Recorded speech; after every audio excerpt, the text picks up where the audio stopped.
My name is Joe Bodovitz. I was the first executive director, the chief of the staff, head of the staff, from the beginning of the Coastal Commission in January of 1973 until summer of 1978.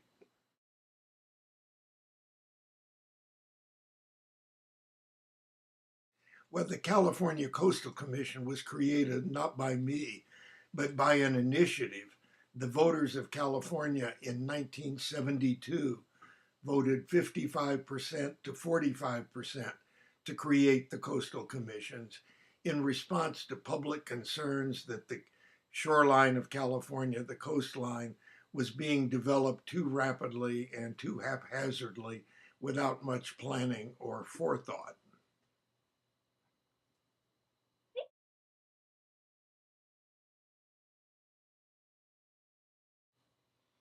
The Coastal Commission was set up with a 3-year lifespan, and it was to do two things, and it did these two things.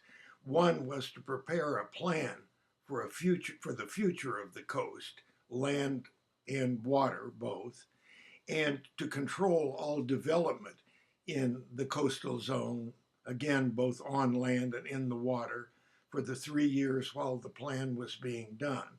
And then in the fourth year of the commission's life, the plan was to be debated and considered, and we hoped adopted by the legislature and governor.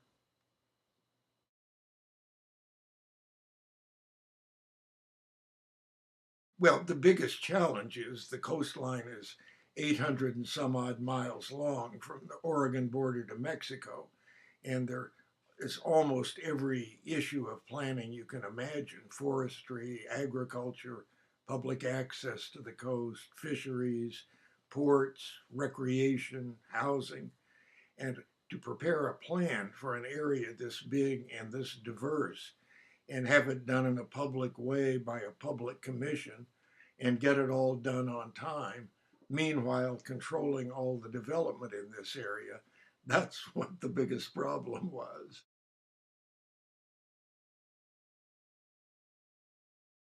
The biggest accomplishment is that, notwithstanding the difficulty of this, um, the State Coastal Commission and 6 regional commissions managed by working together to get it all done. And we overcame the problem because an awful lot of people worked incredibly hard under great pressure for 3 years.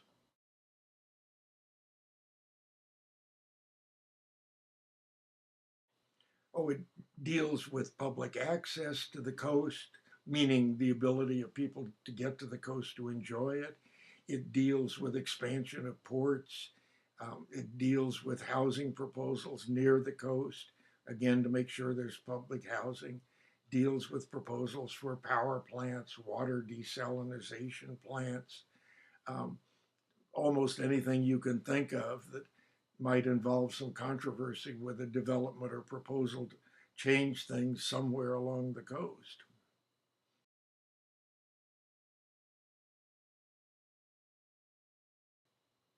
Oh, I think without any doubt it's climate change and the effect that will have on the coast, both erosion by stronger winter storms and the things that will flow from having the oceans be warmer and the sea level rising, which will affect fishery, wildlife, ports, just everything that goes on along the coast.